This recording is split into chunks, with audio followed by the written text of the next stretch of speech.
یہ جو کہا جاتا ہے کہ یہاں سے 44 میل تک ہوا ہی ہوا ہے، اس کے بعد پھر کرۂ خلا ہے، یہ سائنسدان کہتے ہیں، اور خلا کا معنی خالی جمیل اشیاء، تو وہ کہتے ہیں اس سے آگے انسان کا جانا آکسیجن سلنڈر کے بغیر ممکن نہیں ہے، اور پھر انسانی ڈیزائن اس طرح کا ہے کہ ہوا میں بھی نہیں اڑ سکتا۔ خلا کے بعد وہ کہتے ہیں کرۂ زمہریر ہے، جہاں اتنی ٹھنڈک ہے کہ اعضاء شل ہو جائیں۔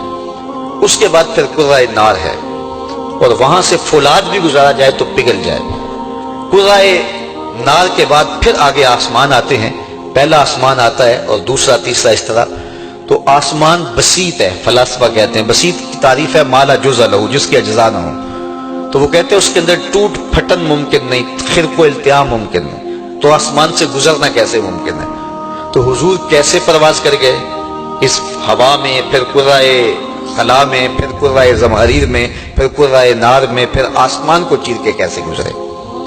اس کے کئی جوابات ہیں، لیکن سادہ جواب عام فہم وہ یہ کہ حضرت آدم علیہ السلام ماں حضرت حوا کے جنت سے زمین پہ تشریف لائے، اور یہ تمام الہامی مذاہب کے ماننے والے اس کو مانتے ہیں۔ تو جب وہ تشریف لائے تو یہ رکاوٹیں ان کے راستے میں بھی آئیں، جو چیزیں جاتے ہوئے مزاحم ہیں وہ آتے ہوئے بھی تو مزاحم ہیں۔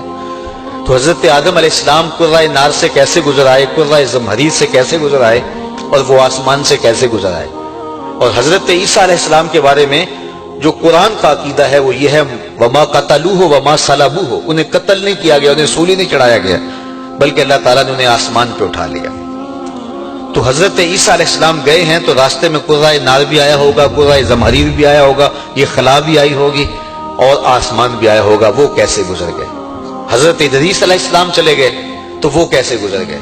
تو جب حضرت ادریس جا سکتے ہیں، حضرت عیسیٰ علیہ السلام جا سکتے ہیں، حضرت آدم ماں حضرت حوا آ سکتے ہیں، تو میرا نبی جا بھی سکتا ہے، میرا نبی آ بھی سکتا ہے۔ فرق صرف اتنا ہے کہ اگر پہلے کوئی گیا ہے تو پلٹ کے آیا نہیں، اگر کوئی آیا ہے تو پلٹ کے گیا نہیں۔ میرا نبی گیا بھی ہے، میرا نبی آیا بھی۔ بلکہ کسی فقیر نے کہا کہ حضور کا جانا تو تعجب کی بات ہے ہی، لیکن آنا زیادہ تعجب کی بات ہے۔